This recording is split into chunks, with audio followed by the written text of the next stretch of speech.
Hello, everyone. My name is Brendan Ciecko, and I'm the founder of Cuseum. First off, I want to say thank you to everyone who is joining us today, as well as say thank you to today's guest speakers. I hope that you're all staying safe and healthy, and if you are joining us for the first time, welcome. And for those of you who have tuned into any of our past conversations, welcome back. It's always great to see you. Welcome to our second live think tank brainstorming session with voices from both inside the museum and cultural field as well as outside. We'll be discussing how museums and institutions can be incubators for social change. And I firmly believe in the power and importance of bringing together different minds and different mindsets to discuss challenges from various angles. And I truly hope you'll enjoy the perspectives that we've brought together today. The role that museums and institutions could play, might play, and will play in the area of social justice is an area where I think it's vital to bring these different perspectives to the table. Our sector has the great fortune of having people, two of whom you'll hear from today, who are dedicated to social justice and uplifting communities through the work they do as individuals, but also the work they do within their museums. And in my own life, my eyes have been opened through crossing paths with pioneers of social enterprise like Bernie Glassman and members of Social Venture Network and two social impact founders who you'll hear from today who have challenged my own assumptions about social impact and the ways in which completely new models can be used to solve some of society's most challenging problems and to address systemic injustice. There are people who like to talk about change. We know this. And then there are people who like to actually make that change. There are four people here today who are approaching social impact and social justice from completely different worlds and completely different sides. And I'm excited to see what insights and ideas we'll be spurring by bringing all of us together for conversation. So today, we're here to discuss a few topics, issues, and ideas in hopes of identifying new solutions, models, and approaches. And over 2,000 of you have registered for today's conversation, and I hope it will provide some unexpected outcomes and spark new ideas for all of us. Today's topic is museums as incubators for social impact. And without any further ado, I'm excited to introduce our special guests. So joining us, we have Kayleigh Bryant-Greenwell. Kayleigh is a Washington, D.C. native and cultural planner with over 10 years of museum and gallery experience at the intersections of social justice practice. As head of public programs with Smithsonian American Art Museum and the Renwick Gallery, she is responsible for an extensive calendar of in-person and digital programs across 2 museums, leading new outreach and anti-racist initiatives towards developing new audiences and expanding public engagement. In wake of COVID-19, she leads an internal task force towards reopening strategies. She has contributed to the museum as site for social action and empathetic museum movements. She has presented and keynoted at numerous conferences, including the American Alliance of Museums, AAM, Museum Ideas UK, and International Inclusive Museum, among others. She is a participant in the Museum Leadership Institute's 2020 Next Gen program. She serves on the board of Washington Project for the Arts, is a 2020 juror for the Hamiltonian Artist Fellowship, and on the Artist Selection Committee of the Halcyon Arts Lab and Viz Arts in Rockville, Maryland. She received her Bachelor's of Arts in Art History from the University of Maryland, College Park, and Master's of Art in Museum Studies from George Washington University. Thanks so much for joining us, Kayleigh. Thank you, thank you. Also joining us from DC, we have OnRae Watkins. OnRae Watkins is an experienced educator specializing in out-of-school programming and currently serves as senior manager of the Hirshhorn Museum and Sculpture Garden's teen program department in Digital Art Studio, which is called ARTLAB. Approaching 2 years in this role, OnRae has raised over $300,000 in operating funds and tripled yearly attendance numbers. A major milestone in her career at the Hirshhorn was the Salon, the museum's first large-scale public program dedicated to uplifting the cultural significance and aesthetic value of Black hair. OnRae is a music producer and creative arts educator holding a BA from Howard University School of Communications and Audio Production. OnRae has produced content for national and international commercial broadcast stations, OnRae is the co-founder of the Black Girls Hand Games Project, a grassroots program dedicated to using childhood games to uplift joy and resiliency for Black girls through music and education. Her most recent endeavor to merge arts and social justice includes the Black Joy Experience, a compilation album of mainstream freedom songs and liberation chants. OnRae produced in conjunction with the national activist organization Black Youth Project 100. Thank you so much for joining us, OnRae. And big shout out on the fashion statement both of you guys are making right in the first moments of this. Thank you. Love it, love it, love it. And joining us from Boston, we have David Delmar Sentíes, who is the founder and executive director of Resilient Coders, a highly competitive free nonprofit coding bootcamp that trains people of color for high growth careers as software engineers and connects them with full-time jobs. He's a workforce equity activist passionate about democratizing access to high growth careers that are automation resilient. David has been broadly recognized for his work and has received the Mass Tech Leadership Council's Distinguished Leader Award, Greater Boston Chamber of Commerce Top 10 Young Leaders Award, and has been named one of the top 100 most influential Latinos in Massachusetts by El Planeta. As a workforce equity activist, David and Resilient Coders believe in social justice through economic empowerment. Thank you so much for joining us, David. Thank you. And David's also an artist. I'm just going to throw that out there. I feel like a lot of you joining us today are artists outside of the hats you're wearing right now. So I just want to give a shout out to that as well. And lastly, joining us from Boston is Jon Feinman.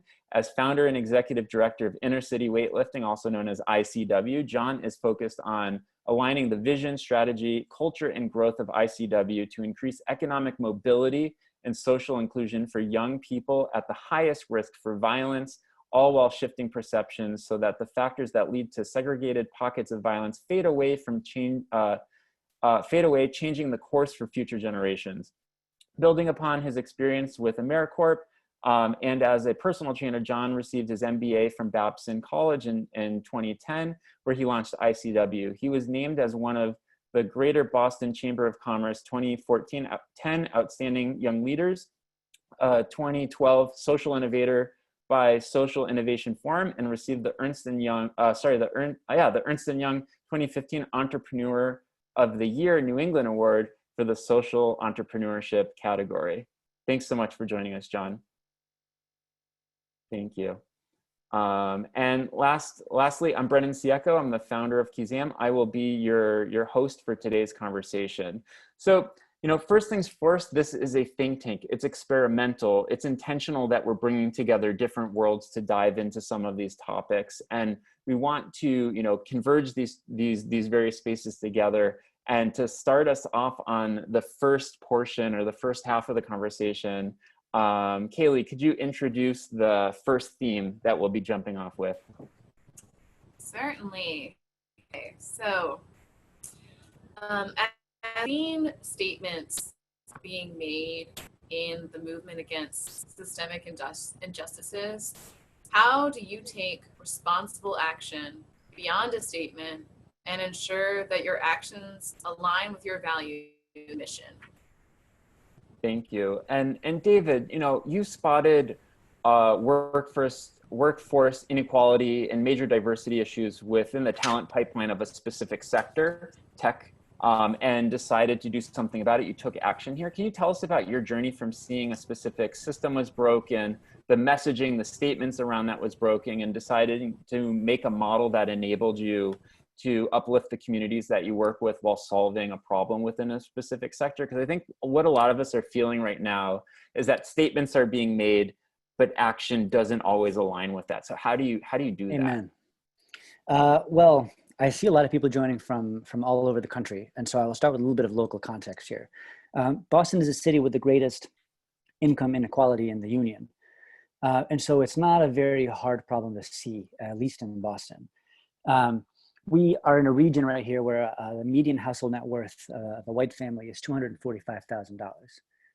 Median household net worth for a Black family, if those of you don't know, is $8. It's not 80,000, it's not 8,000, it's $8. For Dominicanos, it's $0. Zero. because of debt that different groups of folks have. And so it's a pretty glaring issue. It's hard to ignore. And so you're going to hear, I mean, my entire world is around specifically economic empowerment, putting people into jobs. And once upon a time, it was believed in workforce development that if you just give people the skills necessary to be impossible to ignore, they can go on and get that job, which I hope most of us know is absolutely madness. That's nonsense. There are all kinds of systemic barriers that preclude somebody from joining the workforce in a way that is equitable. And so much of the work that we do at Resilient Coders is to give those skills and give folks the competitive advantage necessary to get those jobs. But a lot of it, maybe even most of it, is about having honest conversations with prospective employers, with allies, and unpacking the recruitment and employment practices that explicitly present hurdles to entire groups of folks. Thank you. And I feel like there's so much synergy between, you know, the work that Resilient Coder is doing in some regard and the work that OnRae you're doing at the Hirshhorn. I mean, you and everyone at ARTLAB are already doing incredible work in elevating and supporting underserved students in your community and providing them with mentorship, tools, and resources to become the next generation of creative technologists, artists, makers.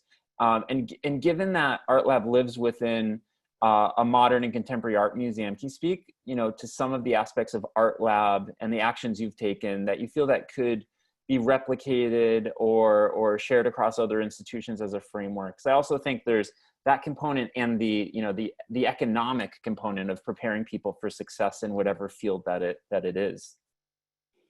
Yeah, so I think this is a great question. And what I say is, when I was presented the question, I initially thought to myself, well, what can I talk about that is showing that we are moving towards taking the action to serve marginalized, oppressed community? And if I were to sit here and try to make something up, I would be lying to you, because I'm proud to say that we are already doing the work. And I have been doing the work on an individual basis, but also stepping into the Hirshhorn 2 years ago, moving our department to make sure that we're doing it in a very, very amplified way. And so at ARTLAB, you know, as you had mentioned, Brendan, we basically the whole point of our space is to be able to introduce the latest and greatest and cutting edge technology to communities who would not have access to that technology.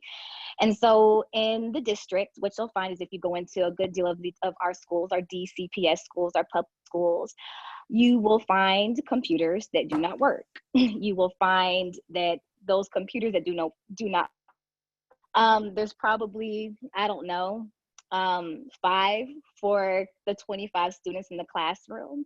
So they don't have access to working computers or working technology. Some of the schools still have chalkboards instead of erased boards, you know, so none of these smart board systems, no iPads and things of that nature. And so we have some kids that come into our space, our digital art studio, who can't even create an email, don't even know how to navigate through Google to send an email for an application if they wanted to apply for an internship program with us.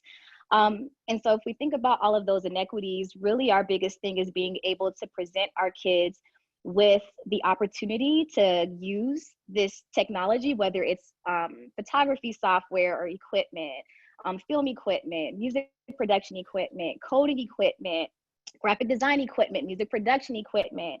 We give them access to it for free in our studio, but not only that, we also give them access to the mentors and the experts to help them to gain proficiencies and professional skills. We like to use this phrase where, or at least I like to, we want our kids to come into our space and to transform them from consumers of this technology to actually producers of the technology. Most of the kids that come into our space are Black and brown youth.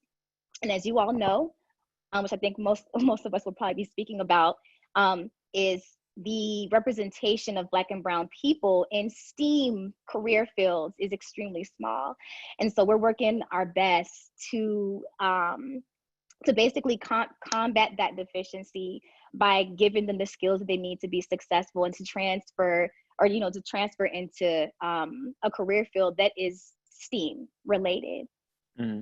Thank you for that. And I honestly hope for a future where more museums are looking to models like ArtLab, because I mean, STEM is one thing, STEAM is another. And I mean, it's just a natural hosting environment to be able to do that in a way that is authentic and genuine to the museum's mission. So thank you for all that. And Jon, I mean, looking at kind of all of the different kind of societal issues faced, I mean, one could argue that mass incarceration is one of the biggest social problems that the United States is facing today. And over the years, I've seen various programs approach this from different angles. I've seen the Haley House in Boston take strides toward this from a culinary arts perspective. I've seen Art for Justice through funding artists, and I'm sure that there are many more programs. But you've, given the severity of the problem and the severity of the statements and the actions that one would need to put forth to make a difference in that type of space, what have you learned that might be broadly applicable to anyone at an institution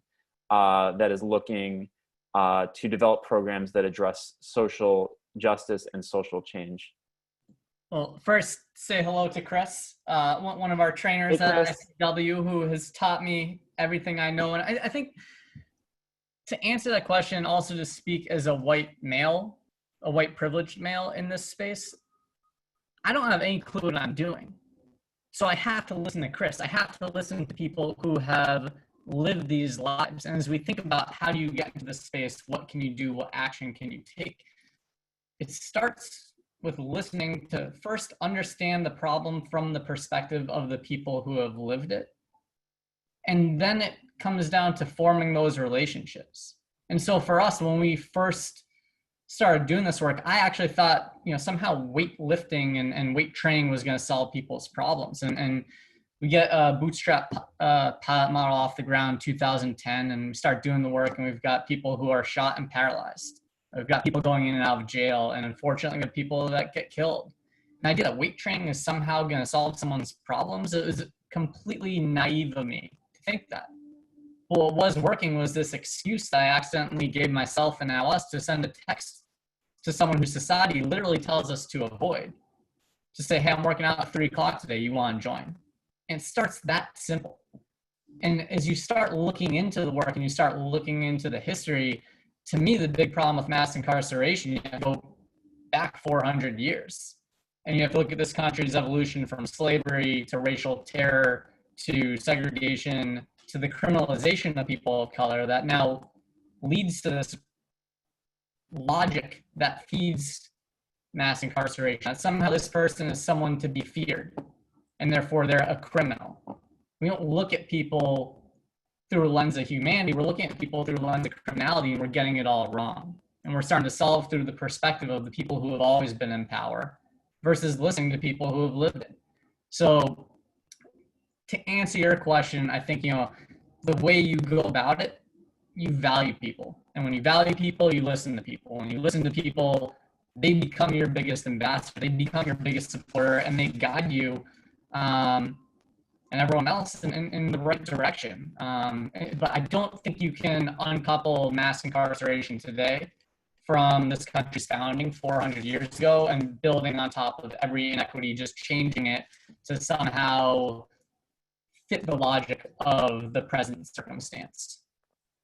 Thank you for that. And I think it kind of goes to show that social justice work isn't just a checkbox. And I don't want to ever create this illusion for folks in any field, but especially the museum and cultural field, that it's just like a box you can check in the same way diversity and inclusion and equity and accessibility are a box that you can check. So I know, Kayleigh, you've been doing a lot of work in this area for quite some time. And what are your thoughts on how institutions can ensure that their work in this area is genuine, it's well-informed, it's welcoming, and it's aligned with both their mission, but obviously the folks in the community that they want to serve and need to serve?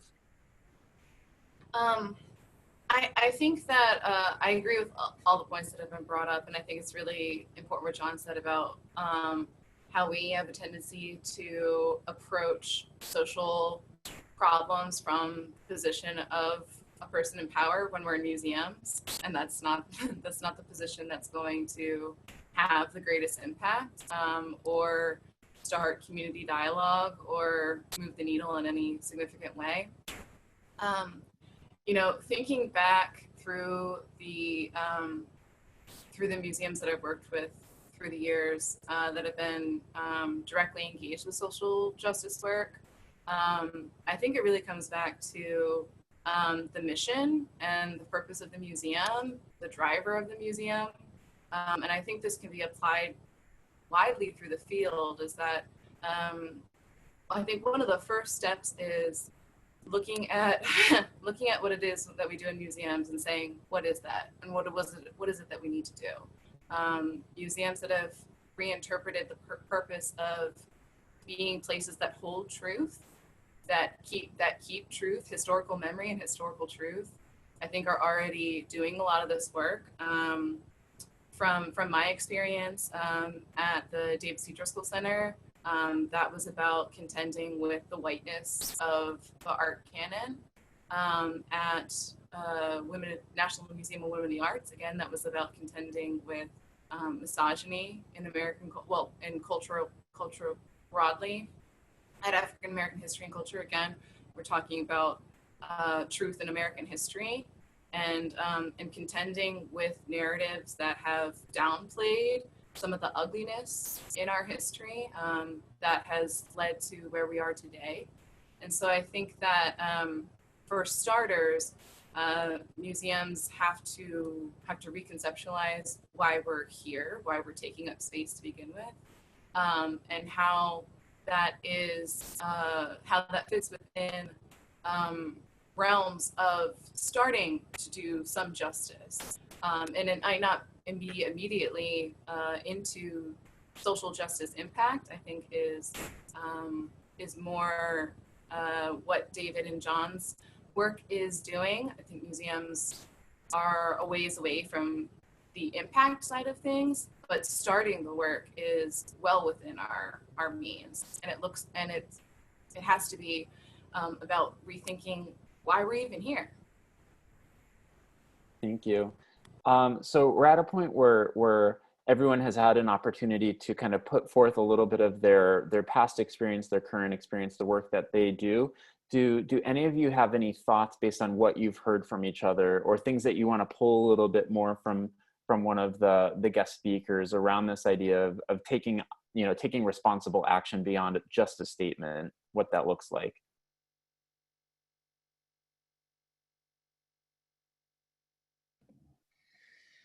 I mean, I think it's just kind of repeating some of what we've all said, is that I think a lot of people, certainly not everyone, but people looking to take action beyond statement might not be, as Brian Stevenson says, proximate to the issues. And if you're not proximate to the problems, you gotta start by taking action to figure out how you're going to get more connected. And it can be that simple. I mean, if you can give $1 million to a movement, to an organization doing work, great. If you're looking to get personally involved, you got to find ways to connect with people who are on the ground, who have lived it, who have experienced it, and this is their lives. And from there, I think the action becomes clear.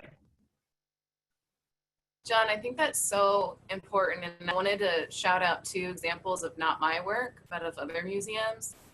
Eastern State Penitentiary has, over the years, totally reconceptualized what their museum's purpose is, why they're taking up space, why they're there. And it's entirely about a re-education around mass incarceration and the social and racial injustice of it.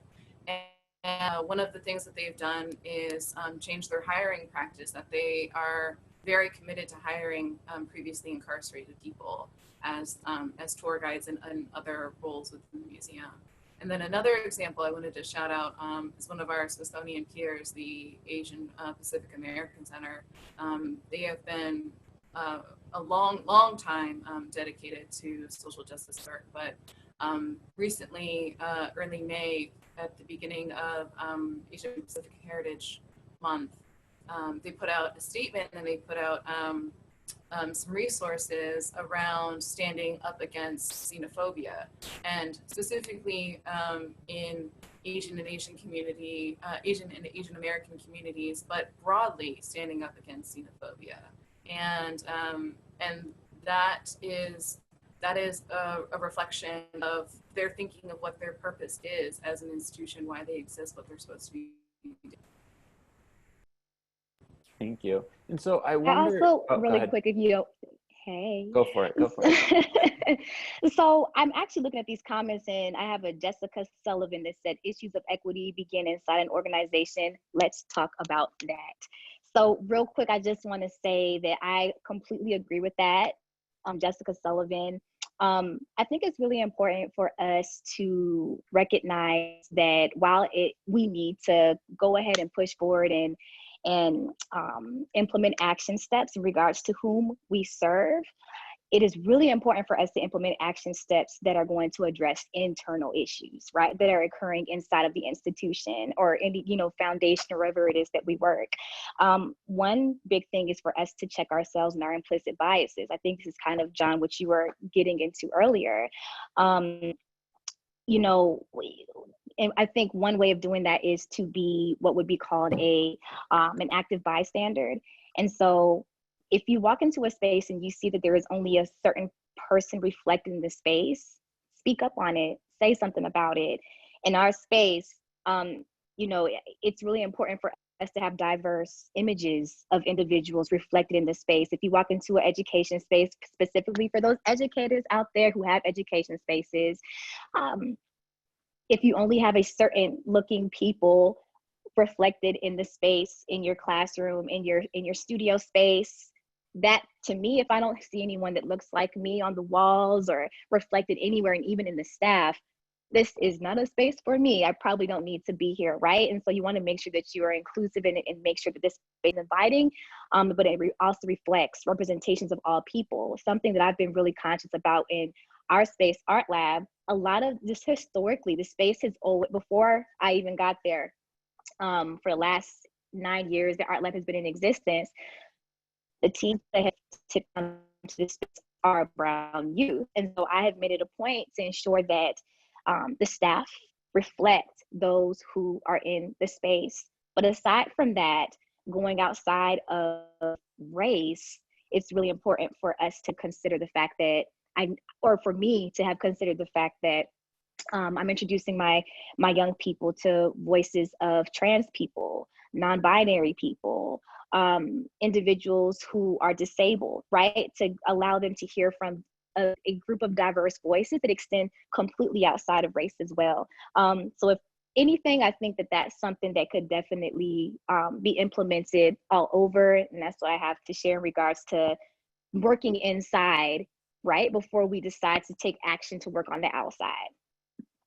I 100% agree. I actually want to continue on this line before we pivot to something else, because I think there's much more we need to discuss and unpack. I was a little bit nervous about doing this panel to begin with because I'm hesitant that the framework of museums as incubators for social impact suggests that museums are ready to be incubators of social impact, and that's not a position that I hold. I have a long history of doing social justice work in museums, but it is not the most natural fit, because museums, our structures, our histories, our behaviors towards our staff have been those of oppression, and we've created spaces that marginalize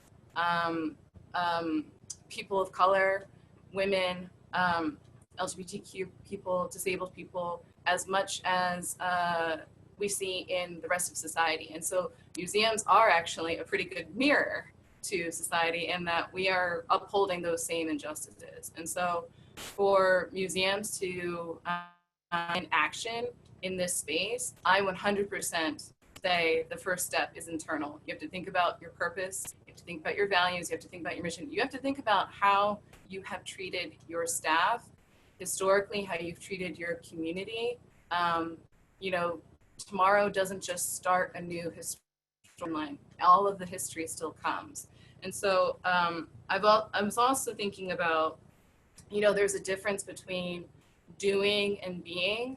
when we think of like these check boxes of like, oh, now we're doing social justice. That's another, thing we've added to our, we're preserving this art and we're doing these educational programs, and now we've added onto the list, we're doing social justice. There's a difference between doing and being. And I think that the being part is where museums need to start. We have to start being anti-racist, and no progress starts until we're there. Thank you for that. Well, I think that's a great note to kind of shift to the second theme of the day. It sounds like there's a lot of internal work that needs to be done in the museum and cultural space, kind of first and foremost. What I've gathered beyond that is the importance of listening. This is more of a listening stage before you take action, making sure they're connected with the communities that you say you're dedicated to, that you're making statements about. So that's all really, really, really powerful. And I'm happy to hear the different perspectives on all of this from the four of you so far. So let's shift gear to the kind of the second theme, or the second topic. OnRae, could you introduce that theme and some talking points off of that? I would love to. Okay, so our theme is, for the second portion, is how can you create an organization-wide approach and get internal buy-in for projects, programs, and initiatives that everyone says are important, but will require major changes, careful navigating of internal politics, and other potential hurdles. So part of this in our conversation preparing this think tank for today was really that, everyone says that they want to do a certain thing. Everyone says that their institution wants to, take a stance and engage in anti-racist work and initiatives and support these communities. And that's one thing, but then there's the actual doing and the action, which we were touching on earlier.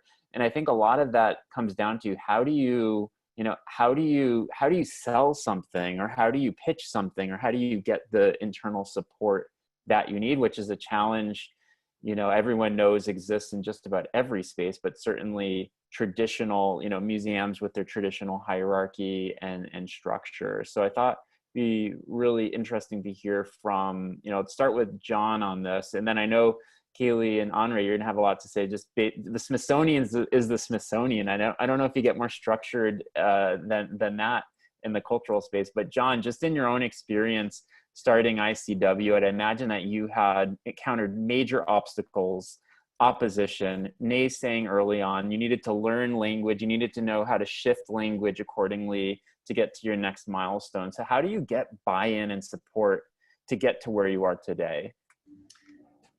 I really appreciate this question. And in my opinion, what's allowed us to grow over these first now 10.5 years, it was knowing who the most important audience was to us, and that's the people in our program. So our narrative, the way we spoke, who we were ultimately going to be, which was not a weight training program, but a platform that amplifies the voice, an agency of people where the criminal justice system has tried to rob that from them and allow and create a platform where they can take control of their own narrative.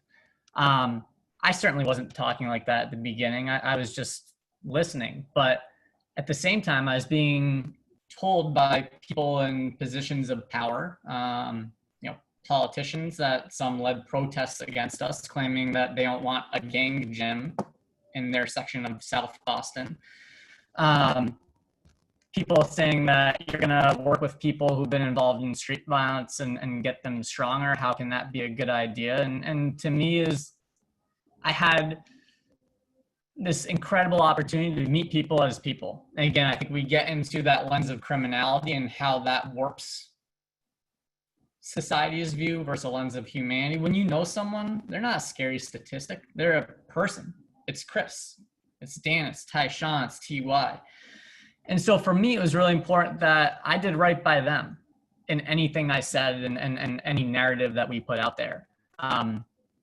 As I kind of alluded to, it led to protests against us. It led to a lot of people questioning who we were and whether what we were doing was good or not. And again, I think I get to say this as a privileged guy. I can always fall back on something. For the people we are working with, this is their lives day in, day out. That I feel honored that they let me in and let me be a part of this fight with them and for them. So I think it starts really with just understanding who the audience that matters most to you is, amplifying their voice, and from there, externally, there are people that want to learn and they might just not know it yet. And we can actually position ourselves as an organization, as a platform for the people in our program to educate people, to have hard conversations that are going to make people uncomfortable, but that are going to allow them to grow, to understand who people are as individuals. So I guess to kind of sum it up, internally now, I have very little tolerance for any, like I'm gonna speak in the way that the people in our program want me to speak and kind of get their input. Internally, anyone who doesn't like that, we're happy to help you get a job somewhere else. This might not be the right organization for you. Externally, of course, we're trying to bring new people to the table. So that's where there is more nuance, and we've kind of positioned ourselves, or at least tried to, as the people in our program are thought leaders and experts. So come and listen to them. And by the way, we have this amazing service that you're going to get at the same time. Yeah, that's really interesting. I mean, one thing that I'm thinking from a parallel perspective, Jon, is that, you know, when I think of Boston's philanthropic environment, I think of a very specific demographic of people that have very specific longstanding feelings and affinities and kind of systemic positions of things that they fund and things that they don't, and things that seem risky and things that don't, things that are safe. So, you know, that money, you know, getting someone who maybe would come from a more traditional mindset and say, well, I'm going to fund the Symphony Hall, or I'm going to fund the Boys and Girls Club, versus funding you, in my mind is similar to, you know, look at the representation on boards in museums and cultural institutions, as well as corporations and so on and so forth, where you're talking about groups that have, you know, fall into a specific demographic, are predominantly white and predominantly male, that might look at some of these initiatives and working towards, you know, anti-racism and other such things as outside of their comfort zone, uncomfortable to think about, uncomfortable to talk about. And so that's one thing that I'm curious from your perspective on. And then I also want to hear from Kayleigh, where you've been doing some of this work, you know, a lot of work for some time in the area of anti-racist initiatives. And I want to hear what you would recommend to 99% of the museums and cultural organizations that haven't yet embarked on that journey. They, you know, that we know that there's internal work to be done. We know that there's listening to be done, but I think there's so much to be said about getting buy-in to get things moving forward that I think would be helpful to a lot of people, even on this conversation today, that maybe are already ready for that next phase of getting buy-in from their board, where this is going to be, frankly, uncomfortable. There's going to be disagreement. There's going to be, yes, but what I actually mean is yes to pacify you, and then we're not going to do anything about it. I honestly see some of that as the reality. So I think I'd love to hear from everyone about their, you know, position on how do you navigate those waters, whether it be ICW, whether it be, you know, at Smithsonian, whether it be at any cultural institution around the country.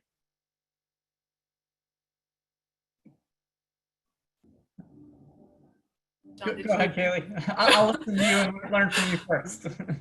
Well, actually, I wanted to respond to something that you said. So you first and foremost, who is our most important audience? And it's the people that are taking part in the gym themselves. And I want to sort of respond to this with a question. What would it look like for museums to take on that kind of thinking about our own staff? That step one in the direction of exploring social justice work is to consider our most important audience is our own staff. And what I mean by that is virtually, because I can't see any of the audience, raise your hand if you have heard a conversation about the pipeline in museums. I'm going to pretend like all 1,000 hands just went up, right? We've heard the conversation about the pipeline. We constantly talk about the pipeline. We're not getting enough people of color into museum work. How many of us have ever heard a conversation about retention? about keeping people of color in museums. I don't have any statistics in front of me, but anecdotally, we know that people of color come into museums and then leave, and they leave the field permanently.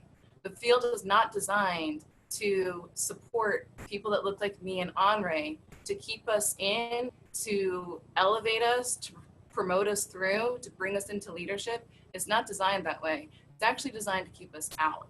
And what if we started our work by thinking that internally, our internal audience, our staff, that's who we need to focus on. We need to follow Jon's model and make sure that they are supported, that we have broken down the structures that oppress them within the work itself.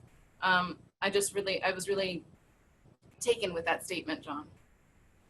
Thank you. And David, I mean, now that we're getting a little bit into the pipeline and the retention and getting people involved in specific fields, I mean, the goal behind Resilient Coders, as I understand it, seems very much oriented to creating opportunities for growth early on and expanding that pipeline for people of color in tech. And the pipeline is so incredibly important for the museum field and the cultural field in order to create this change, but also in order to be more equitable and have proper representation. So how do you ensure, well, let me throw this in before I ask the question. Even in the preparation and figuring out who we wanted to kind of lean on for some of these conversations, David, I saw that you were involved with City Awake in years past. And I saw it right on their website last night that people of color in Boston are 3 times more likely to quit a job in Boston after the first year as compared to their white peers. And I would imagine in the museum field that pipeline and the retention component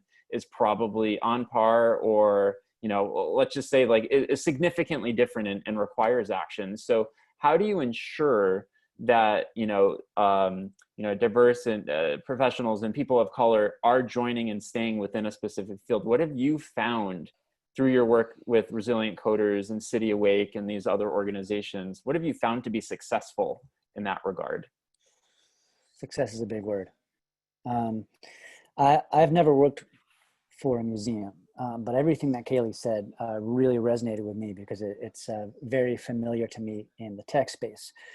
Tech was not built, it's completely misaligned with the sort of like, we use the word pipeline, I borrow that word from you. We have a huge problem at Resilient Coders with retention at these companies. We were able to place folks into jobs as software engineers, and then they leave. And then we have to have uncomfortable conversations with their employers about why. There's a degree of explicit racism that our graduates experience on the job that the folks that we speak to afterwards are universally surprised by. Look, I think we like to talk about who before what, right? It's important, it's important to us to address who is leading a particular initiative to change systems within an organization before you talk about what that is specifically.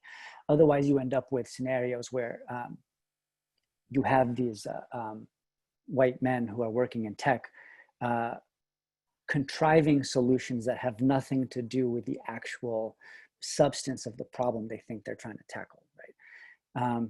And this is, I don't know, one of the manifestations of the obstacles precluding people of color from joining a company and staying at that company.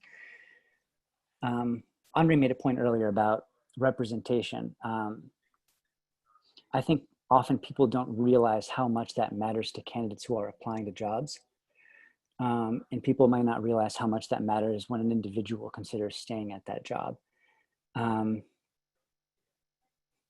Yeah, I don't know if that answers the question at all, but it's certainly a problem that we have in tech for sure. Oh, may I jump in really quick? Please. Look, this chat room is lighting up. There are so many things to talk about. People asking about docents and the representation. Like, it's so many things, but there's a few things that I want to talk about, and I do want to talk specifically about the docents just really quickly, or visitor services staff. One thing I am certain that we can do, and this is for my museum people, is to just simply speak to those who are security staff, building maintenance staff, anyone that is supporting you in the building, at your museum, or even at your institution, wherever it is that you are at. At the Smithsonian, what I have noticed is that a good deal of the people who are providing building services or security services are people of color. A majority of them are people of color. And one of the things that we can work to do better at, right, is to just simply treat them better. I've heard just so many stories about how a security guard or a visitor services person, a docent, has come into or is in a museum and they haven't been acknowledged by someone who may be a manager, you know, or a senior staff, right?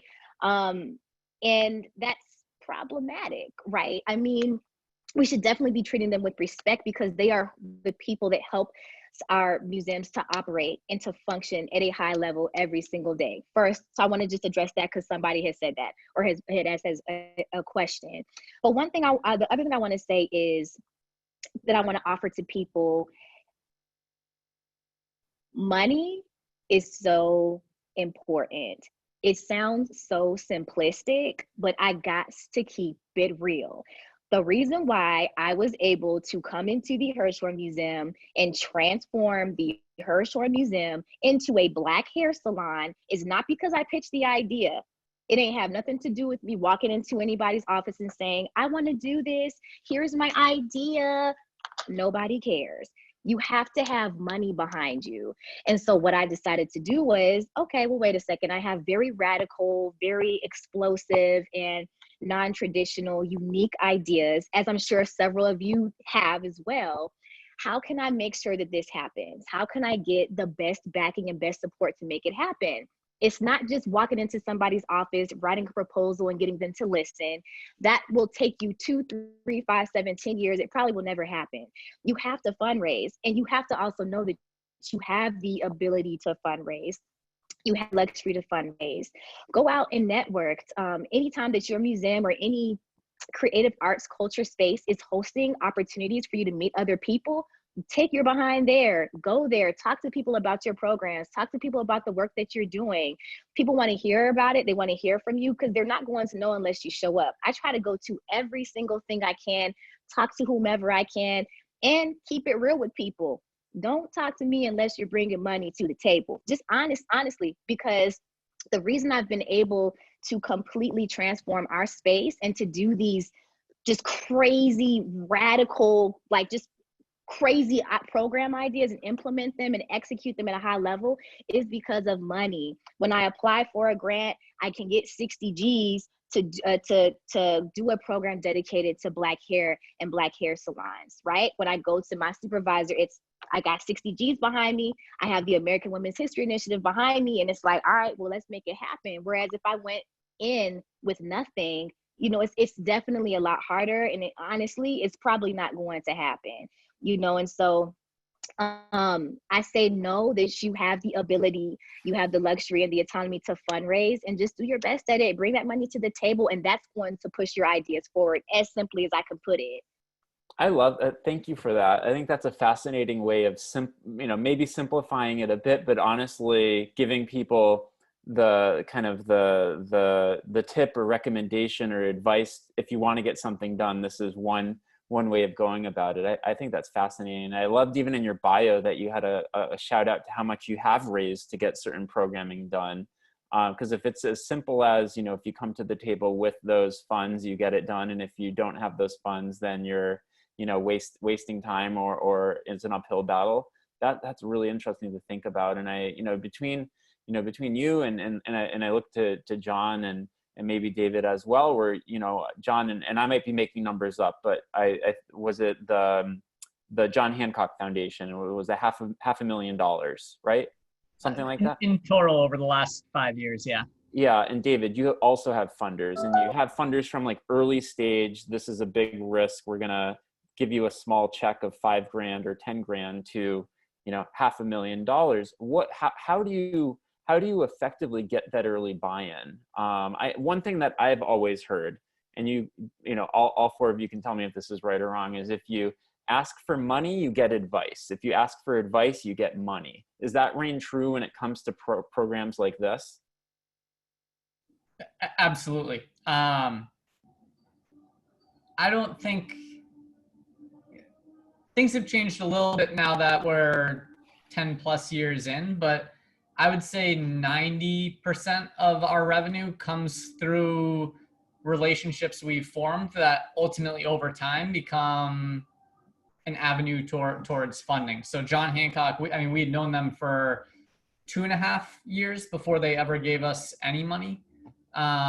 And so it really just comes down, you know, at every level, internal, external, it's the relationships you have. And I think in light of COVID-19 and a lot of companies going through some tough economic times, it's never been more important to have that strong network and support around you, because that's ultimately what's going to define your longevity and ability to weather the storms.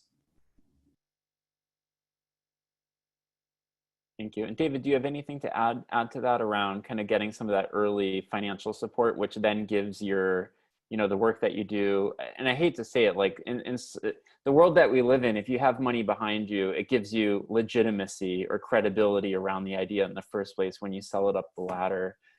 So what did some of those early conversations look like on your end of getting the initial funding? And I also am super curious, OnRae, with your work in this world, what were those first conversations? Were those grants, or were those kind of micro donations that led to something larger? So I got a piece of really good advice early on, and I actually think it might have been from you, John. But I got a really good piece of advice that said that you got to be really careful who you accept that money from. And what comes with it. And so early on, I was very intentional about telling people that this was an idea, and I did. And so that attracted a certain profile of individual. And the way that I communicated this opportunity to the folks that I spoke to, and this by the tech thing, but what I said was, we're going to go through a series of increasingly better failures. And so if you're going to fund this idea, you have to be comfortable with the fact that it's going to fail to some degree. And so the profile of organization that funded us at the very beginning were explicitly folks who were comfortable with that idea. And we turned away folks who were going to be very strict about metrics up front, because I didn't feel confident we could hit them. Thank you. And OnRae, can you talk a little bit about your funding journey for some of your initiatives? Yeah, so David, I am totally with you. You definitely have to be careful with who you accept money from, because some people want you to execute their idea fully and completely along with their terms. And it's like, you do not run things here. We run this. What you will be doing is applying what I have offered into our space, because we know what's best, right? And so I think it's being able to obviously having negotiating skills, but if you have somebody, like for instance, I won't be too specific about it, but I had someone come to me who had a music application that they wanted to implement in our space, obviously for selfish reasons. And it's like, okay, well, I got you on that. Let's consider implementing this in our space. If, number one, you're paying my kids, right? I'm able to bring in the staff that I want, which is extremely important. But also I'm able to use this as an art exhibition idea, right? And so I'm like putting all the things that I want on the table, taking what they've given me, but saying, all right, well, let me add, all of the things that I want to accomplish, considering my needs. If you are able to fund these things, most def, let's go ahead and make this happen. Let's make this a mutual partnership. I get a lot out of it. You obviously get something out of it. You want to know what happened? I didn't get the money. Why? Because what they wanted what I wanted wasn't what they wanted to offer, and it's okay. Sometimes they say no, but what's best is for you to understand that you have control over what happens at your institution, at your foundation, at your, in your space. You don't have to take anything and just say, okay, let me accomplish this one-time project just to get some money. And no, it needs to fit your pedagogy. It needs to fit your guidelines, your core, you know, values, whatever that might be. And sometimes you might have to say no. It's better to say no than to get yourself into a situation, which has happened to me, because I was pressed for some money. And then you're sitting there like, why in the world did I do this? This is not of a major benefit to me. It's not of a major benefit to my teams. It's more of a benefit to that person. So, you know, you live and you learn, but yes, absolutely be careful with that. But also know that you have the power. You have the power, you have the control, and you can put what you need at the forefront. And if they take it, hey, cool. If they don't, then hey, what's up? We got somebody else that's going to come along. You know, they will be willing to give money up too. Thank you. Well, we have I wish we could keep talking and talking. We have 5 minutes to go. And I just want to give a little bit of closing remarks before giving the floor back to the four of you to make some closing statements. But I just want to say after all of this, we're going to compile everyone's questions, ideas, and solutions into one living and breathing document to share with the museum and cultural community. Feel free to share your thoughts here in the webinar chat or email them over to hello@cuseam.com or over Twitter. The fact that you're here shows that you're taking proactive steps in preparing your museum and cultural institution. I know that there's a lot of different ways that these things could go. There's more questions than they are answers, but the fact that you're here shows that, you know, your ears are open, you want to listen, you want to figure out the next steps that your organization can take as you move forward. So I've been really energized and inspired by all of the words that I've heard so far from Kayleigh and OnRae and Jon and David, and I look forward to kind of tying a nice bow on the hour with some closing words of, you know, what's one idea that we can bring back to our organizations during this time. So Kayleigh, I'd love to hear from you. What's that one piece of advice or mindset that you would encourage people to bring back? Sure. I'm actually going to continue what OnRae was just talking about, power. I think that one key takeaway from museums is to really sit reflectly on power and the power that you have and the power that you put out into the world. And by that I mean, if you are suddenly interested in working with an underserved community, you have to be really cognizant about your power relationship with said community.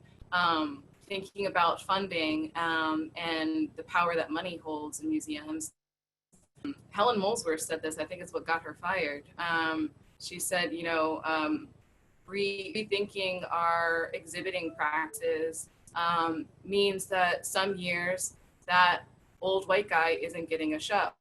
You know, you have the power within your museum to make those choices. If you have a limited budget and you've been dedicated to showing one thing, this is like kind of for the art museums out there, but for everybody, if you've been so committed to spending your existing budget this way, now's an opportunity to rethink how you're spending that money. What are the pitfalls of saying no to one thing to elevate an anti-racist choice for 1 year? You know, you have the power to control your own, but literally nobody else does. So my one takeaway is to really sit reflectively on power. We have more power than we give ourselves credit for, and we have more power than we need in certain relationships that we continue to be the oppressor on. Thank you for that. And next up, I want to hear from David. And David, to put you on the spot and to kind of step it up in that the audience that you're speaking to is probably predominantly art museums. I read in an interview that you had a couple years ago that you said, I think art and activism are two arms sprouting from the same chest. So I thought that was an incredible thing to bring into the equation. And because you are speaking to a lot of folks in the art field, I know what you're bringing to the table better be good. But what's one idea you would encourage people to bring back to their organizations during this time? So the the art and activism thing, a lot of it has to do with the fact that all of my family's in Mexico City. And you can't walk down a street in Mexico City without seeing some of the greatest murals that have ever been painted. And all of them are about the recalibration of power. And so I want to jump right on top of what Kayleigh said and just agree 1,000-fold. If your initiative does not actively focus on the recalibration of power, you cannot call it equity. In tech, we like to do a thin veneer of diversity and then say that we're good, we're all set. But people are not actively recalibrating power. And if that's the case, then you just may as well go home, right? And so one thing that I would add to that is objectives and metrics, right? If the initiative does not have specific metrics and a strategy by which to achieve them, either you're not a business, right? Or you don't care. And so when leadership says, yeah, we care about this, we care about like whether it's diversity or equity, whatever it is, we care about this. And you're like, cool, what are your objectives and metrics? And they say, I don't know.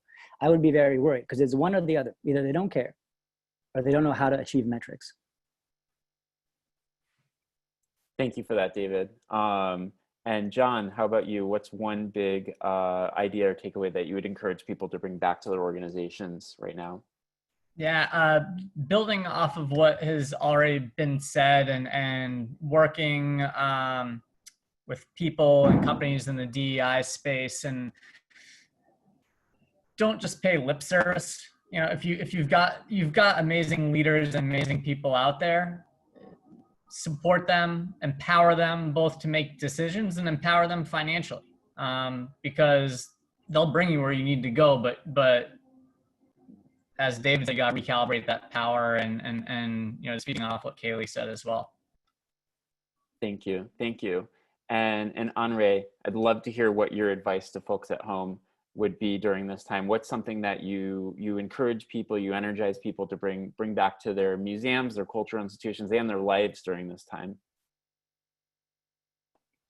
First, follow us at ARTLAB Plus on Instagram. Don't play with me, ARTLAB Plus on Instagram. You can follow me at OnRae Watkins as well. No, but on a serious note, I would say that, thanks. Don't be afraid to execute your big ideas. Even like, let's say that you don't have the funding behind it, right? I talked a lot about that. Don't be afraid to execute your ideas. You know, something that is I think a sentiment that's held across most museum spaces, if not just, you know, spaces period around the nation, around the world, is that sometimes senior staff are a little afraid to allow their folk to not only think big, but to execute big. And so if you have the luxury to be able to execute an idea, please do it. Don't be afraid to do it, and don't be afraid to fail. If you fail, it's all good. It is all good. Just get up and try it again. You know, if I was afraid to execute some of the crazy ideas that I had, I would never have accomplished anything. And so I don't know, want to affirm everybody and let them know that your ideas have come to you because they're special, they're unique. And just know that you have the freedom to do it. And even if you have to scale it back, if your boss says, oh, I don't know about that, scale it back a little bit and do it. And then know the next time you can do it even bigger, but don't be afraid to fail. It'd be better to do it and to fail than to not do it at all. Thank you for that. I mean, I'm so inspired by all of the dialogue that we've jumped into in the past hour. I think that this could have gone on for days, but you all have done an incredible job of kind of zooming in on a couple of key points that people can really take and learn from, and also expand their minds. Because I mean, for me, this has been a really excellent moment of listening and hearing from people who are actually doing the work and actually having the conversations and trying to amplify some of these topics and voices. So I've really enjoyed this conversation with all four of you. I hope that some new ideas have been sparked. I hope that inspiration has been shared with those who have tuned in and with those that will download and listen to this and look for themselves in these ideas and look for what their organizations could be or should be. So I really am grateful that we have this opportunity to connect over this past hour. I'm energized, I'm inspired. And I think because of conversations like this, where we bring different voices and perspectives together from worlds that are completely unlike each other, but also share similarity around, you know, this recalibration and doing what's right in the world, I think we'll have a better cultural sector, and I think we'll have a better world because of it. So I thank you, Kayleigh. I thank you, OnRae. I thank you, Jon, and I thank you, David, for sharing your wisdom with us for this past hour.